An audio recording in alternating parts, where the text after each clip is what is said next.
Mais esperto que o diabo, Napoleão Hill. Capítulo 2. Um novo mundo se revela para mim.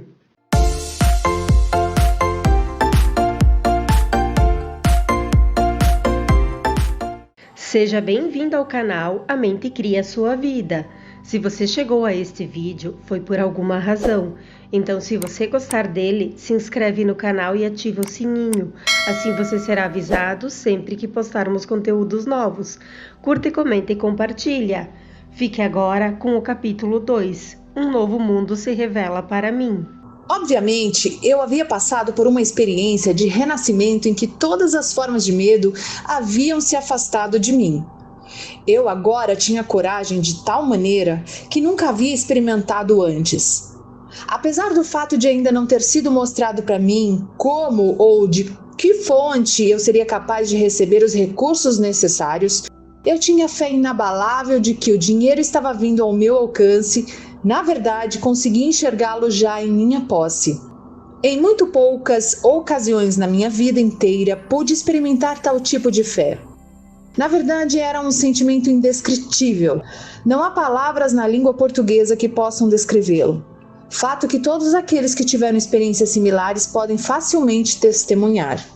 Naquele instante comecei a colocar em prática as instruções que havia recebido. Todo aquele sentimento de que eu estaria entrando em uma missão impossível agora haviam me deixado. Um por um, comecei a buscar em minha mente os nomes de todos os meus conhecidos que talvez pudessem ser capazes de financiar os $25.000 de que eu precisava, começando com o nome de Henry Ford e passando por toda a lista de mais de 300 pessoas. Meu outro eu simplesmente disse: continue procurando. A hora mais escura é justamente um pouco antes da aurora. Mas eu chegara ao fim da linha. Minha lista inteira de conhecidos havia sido esgotada e com ela minha resistência física também. Eu estava trabalhando, concentrando a minha mente naquela lista de nomes por basicamente 2 dias e 2 noites, parando somente para dar alguns cochilos. Recostei-me na cadeira, fechei meus olhos e entrei numa espécie de transe por alguns minutos. Fui acordado pelo que parecia ser uma explosão no quarto. Conforme ganhei consciência, o nome de Albert L. Pelton apareceu em minha mente. E com ele um plano que eu soube instantaneamente ser o plano que me faria ter sucesso em persuadir o Sr. Pelton a publicar os meus livros. Eu me lembrei do Sr. Pelton somente como um editor na revista Goldie Hunley, Regra de Ouro, aquela que eu havia publicado em anos anteriores. Eu me sentei, peguei a máquina de escrever e enderecei uma carta ao Sr. Pelton em Meriden, Connecticut, e descrevi o plano da mesma maneira que ele havia sido entregue para mim. Ele respondeu por telegrama, dizendo que estaria na Filadélfia para me ver no dia seguinte. Quando ele chegou, mostrei a ele os manuscritos originais da minha filosofia e brevemente expliquei qual seria a sua missão. Ele pegou os manuscritos, folheou algumas páginas por alguns minutos, então parou de repente e com os olhos fixos na parede por alguns segundos disse: eu publicarei os livros para você. O contrato foi assinado, uma quantia substancial de royalties me foi paga e os manuscritos foram entregues a ele, que os levou para Meriden. Eu não perguntei a ele o que o fez tomar a decisão de publicar os meus livros antes mesmo de tê-los lido. O que eu sei é que ele me forneceu o capital necessário, imprimiu os livros e me ajudou a vender milhares deles para a sua própria clientela de compradores de livros, espalhados em praticamente todos os países de língua inglesa no mundo. Meu outro eu se sai bem.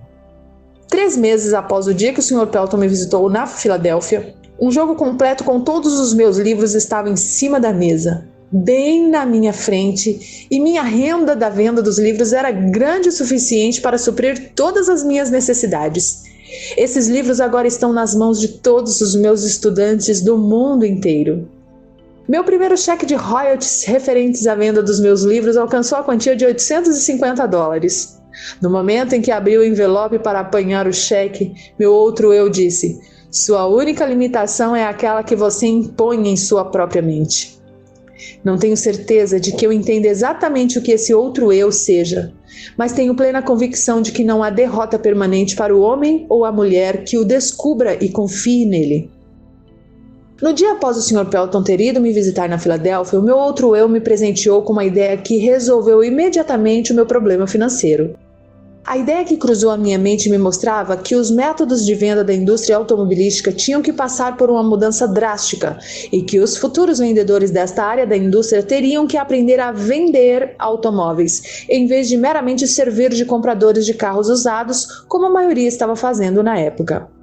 Ocorreu-me também que jovens rapazes que haviam recém-finalizado a faculdade e que por isso não conheciam nada dos velhos truques da venda de automóveis seriam o ponto de partida desse novo tipo de profissional de vendas e poderiam ser mais bem desenvolvidos. A ideia era tão distinta e impressionante que eu imediatamente liguei para o gerente de vendas da General Motors e brevemente expliquei meu plano. Ele também ficou impressionado e me indicou para visitar uma filial da companhia de automóveis Buick, que naquela época era propriedade e dirigida por Earl Powell. Eu visitei o Sr. Powell, expliquei-lhe o meu plano e ele imediatamente me colocou para treinar 15 garotos cuidadosamente selecionados da faculdade. A minha renda deste treinamento foi mais do que suficiente para tomar conta de todas as minhas despesas pelos próximos 3 meses, até que os resultados da venda dos meus livros começassem a entrar, incluindo o custo daquela luxuosa suíte que naquela época me preocupou muito. Meu outro eu não havia me desapontado. O dinheiro que eu precisava estava em minhas mãos justamente no momento em que eu precisei. Nesse momento, fui convencido de que a minha viagem para a Filadélfia não era, sob nenhuma hipótese, uma missão sem sentido, conforme minha razão havia indicado antes de partir do oeste da Virgínia. Daquele momento em diante, até este exato minuto, tudo o que eu precisei veio até mim. E isso mesmo considerando que o mundo inteiro recentemente passara por um período de depressão econômica, quando mesmo as necessidades básicas não estavam disponíveis para muitas pessoas. Em alguns momentos, a chegada das coisas materiais das quais eu precisei veio um pouco tarde, mas posso com toda certeza dizer que o meu outro eu sempre me encontrou no cruzamento e por sua vez sempre me indicou por qual caminho eu deveria seguir. O outro eu não possui precedentes. Não reconhece nenhum tipo de limite e sempre acha um modo de satisfazer nossos desejos. Ele pode se deparar com derrotas temporárias, mas nunca com fracasso permanente. Tenho tanta certeza disso que estou afirmando quanto o fato de estar aqui escrevendo estas linhas. Enquanto isso, sinceramente espero que alguns dos milhões de homens e mulheres que foram atingidos pela depressão econômica ou outros dissabores da vida descubram dentro de si mesmos essa estranha entidade que eu chamei de meu outro eu e que essa descoberta os guie, como me guiou a um intenso e próximo relacionamento com essa fonte de energia que supera obstáculos e resolve todas as dificuldades, em vez de ser derrotado por elas. Há uma grande força a ser descoberta no seu outro eu. Procure com todo o seu ser e você o achará. Fracasso, uma bênção disfarçada. Fiz outra descoberta como resultado dessa apresentação ao meu outro eu, ou seja, há uma solução para cada problema legítimo, não importa quão difícil o problema pareça ser.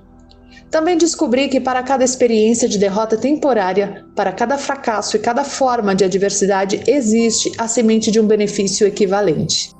Entendo o que eu quero dizer. Não afirmei que isso seria uma flor desabrochada do sucesso, mas sim a semente pela qual essa flor germinará e crescerá. Para essa regra não há exceções. A semente da qual eu falo nem sempre pode ser observada, mas pode ter certeza de que ela está lá, de uma forma ou de outra. Não pretendo entender tudo sobre essa estranha força que me reduziu à pobreza e a uma situação de necessidade e medo, e então fez renascer uma fé dentro de mim através da qual tive o privilégio de ajudar a dezenas de milhares de pessoas que se achavam descendo a ladeira. Mas sei que tal força entrou em minha vida como uma missão para que eu pudesse colocar outros em contato com ela. Durante um quarto de século em que me dediquei à pesquisa das causas de sucesso e fracasso, descobri muitos princípios de verdade que têm sido úteis para mim e para outros, mas nada que observei me impressionou tanto quanto a descoberta de que cada grande líder do passado foi tomado por dificuldades e encontrou derrotas temporárias antes de alcançar os seus objetivos. De Cristo até Edison, os homens que mais realizaram foram os que mais se depararam com formas duradouras de fracasso temporário. Isso pareceria justificar a conclusão de que a inteligência infinita tem um plano, ou uma lei pela qual ela faz com que homens se deparem com muitos obstáculos antes de dar-lhes o privilégio da liderança ou a oportunidade de realizar um serviço útil de uma forma notável.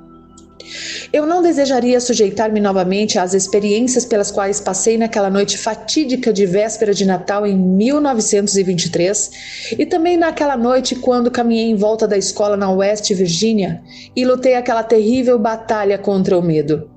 Mas toda a riqueza do mundo não seria capaz de me fazer abandonar o conhecimento que ganhei nessa experiência. A fé tem um novo significado para mim. Repito que não sei exatamente o que é este outro eu, mas sei o suficiente para me apoiar nele com um espírito de absoluta fé em tempos de necessidade. Quando a razão da minha mente parece inadequada para suprir as minhas necessidades.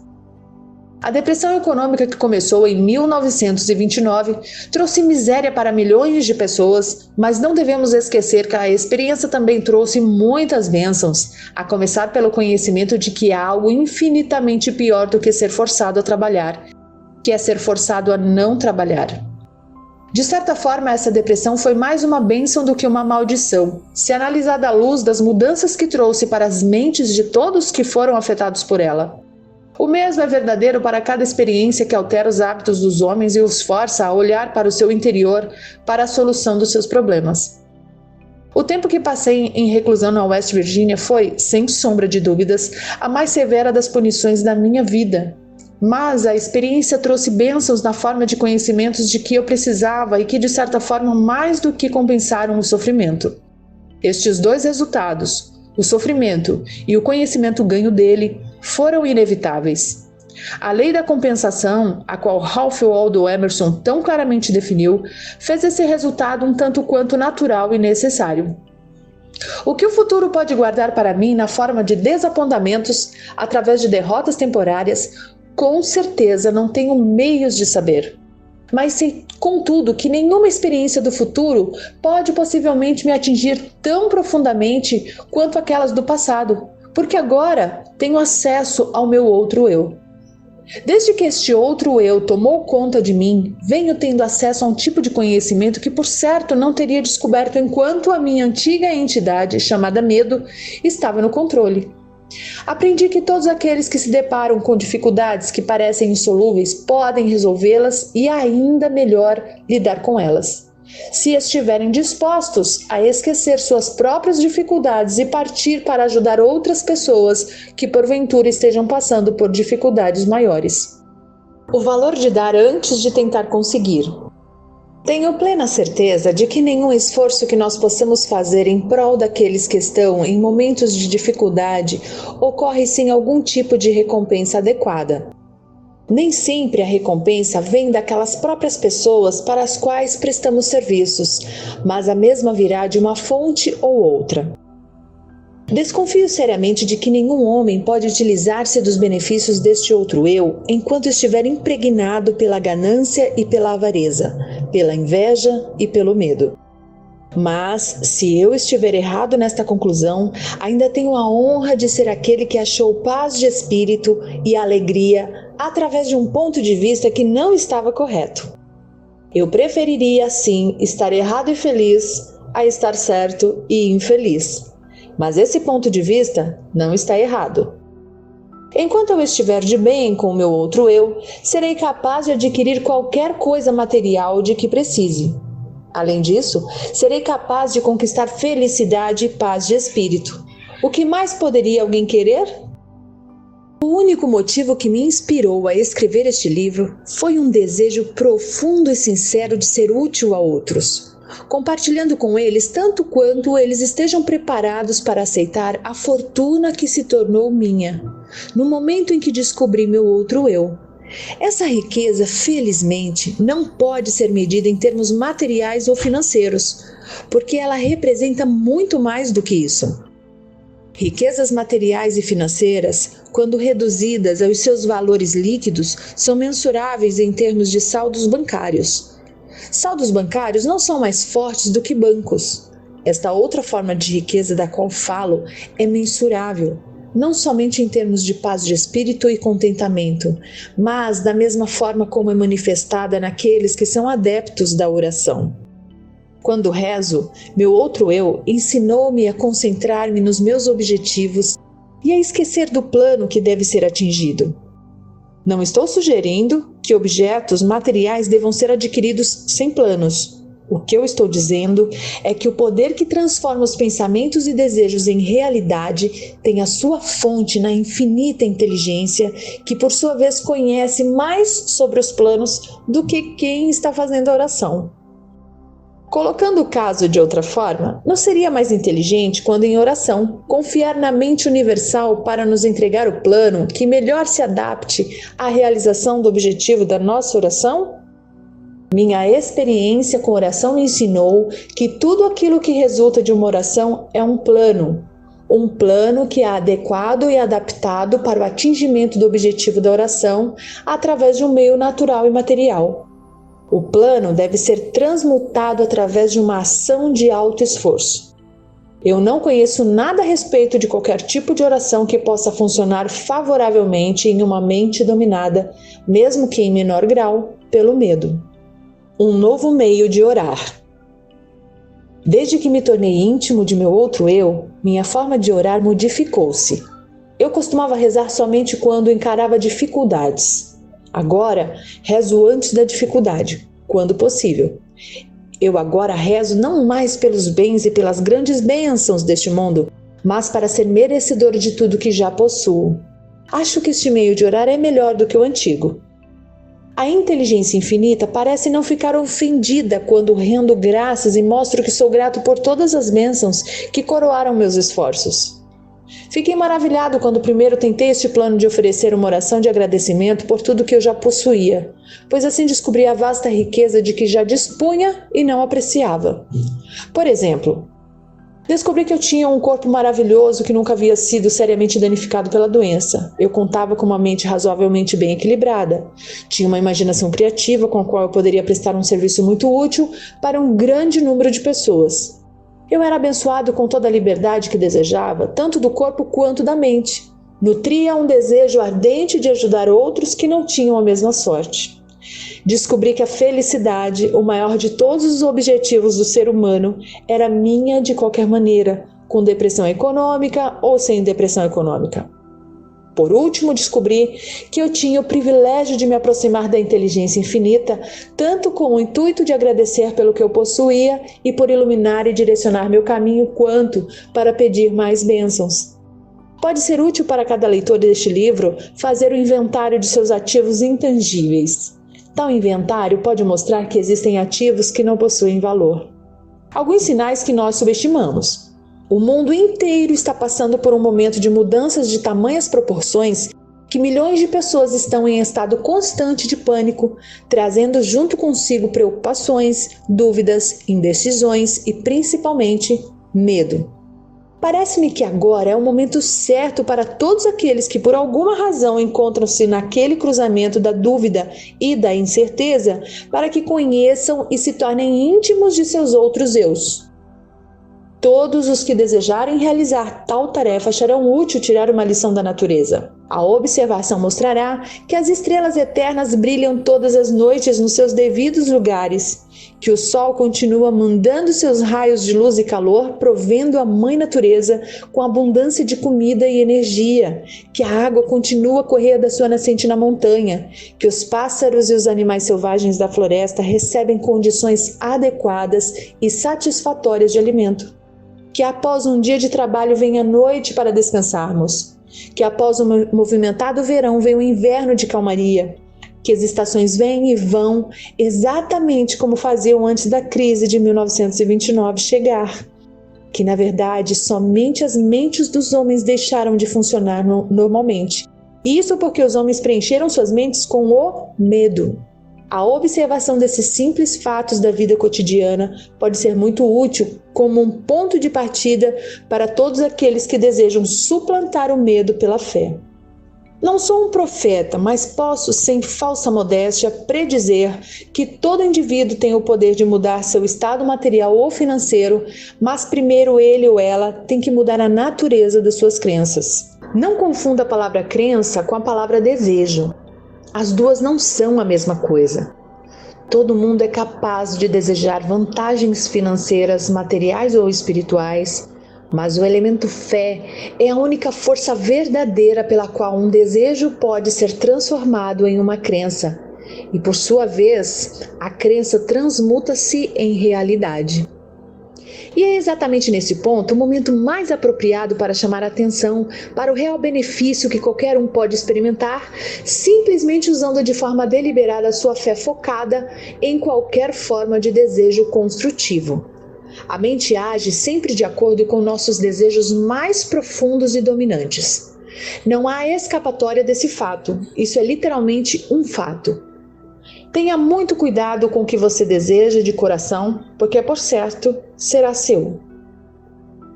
A fé é o começo de toda grande realização.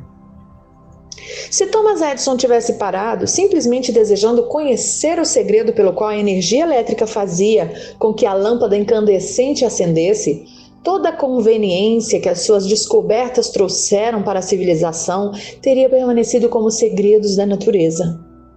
Ele encontrou-se com o fracasso temporário por mais de 10.000 vezes antes de finalmente conseguir arrancar esse segredo da natureza. Até que finalmente ela cedeu para ele, porque ele acreditou que conseguiria e, mais importante ainda, continuou tentando até que conseguiu a resposta. Edison descobriu mais dos segredos da natureza. Eles teriam sido chamados de milagres em um período anterior, no campo da física, do que qualquer outro homem que já viveu. E isso porque ele ficou íntimo do seu outro eu. Eu ouvi isso da boca do próprio Edison, mas mesmo que eu não tivesse ouvido, as suas realizações por si mesmas revelaram esse segredo.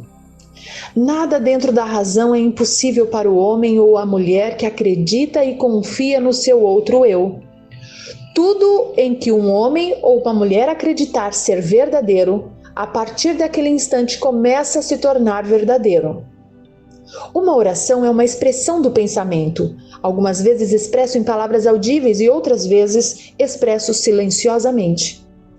Observei por experiência própria que uma oração silenciosa é tão eficaz quanto uma oração expressa em palavras. Observei também que o estado de espírito de quem está rezando é o fator determinante para a oração funcionar ou não. Minha concepção do outro eu, que tenho tentado descrever, é que ele simboliza meramente um novo modo de se chegar à inteligência infinita, um modo pelo qual se pode controlar e direcionar o simples processo de combinar a fé com os pensamentos. Isso é somente outra maneira de dizer que agora tenho muito mais fé no poder da oração. O estado de espírito conhecido como fé, aparentemente abre o meio para um sexto sentido, através do qual se pode comunicar com fontes de poder e informação que ultrapassam e muito os nossos 5 sentidos. O desenvolvimento desse sexto sentido vem sempre para sua ajuda, e ele é, na verdade, uma estranha força que vamos assumir. É um anjo da guarda que pode abrir para você, sempre que quiser, a porta para o templo da sabedoria. O sexto sentido é a experiência mais próxima a que já cheguei de algo que se possa chamar de milagre. E ele aparece dessa forma, talvez porque eu não entenda exatamente o método pelo qual esse princípio funciona. O que eu realmente sei é que existe uma força, ou uma causa central primeira, ou uma inteligência que permeia cada átomo da matéria e faz parte de cada unidade de energia perceptível pelo homem. Que essa infinita inteligência converte ramos em árvores, faz com que a água escorra dos montes em resposta à lei da gravidade, faz a noite após o dia, o inverno após o verão, cada um mantendo seu próprio lugar e funcionando de forma harmoniosa, bem como o relacionamento entre si. Essa inteligência ajuda a transformar desejos em formas concretas ou materiais. Tenho este conhecimento porque eu experimentei. Por muitos anos, venho mantendo o hábito de fazer o inventário de toda a minha vida pessoal, uma vez por ano, com o objetivo de determinar quanto de minhas fraquezas consegui ultrapassar ou eliminar, e também para calcular quanto progresso, se é que tive algum, fiz durante o ano.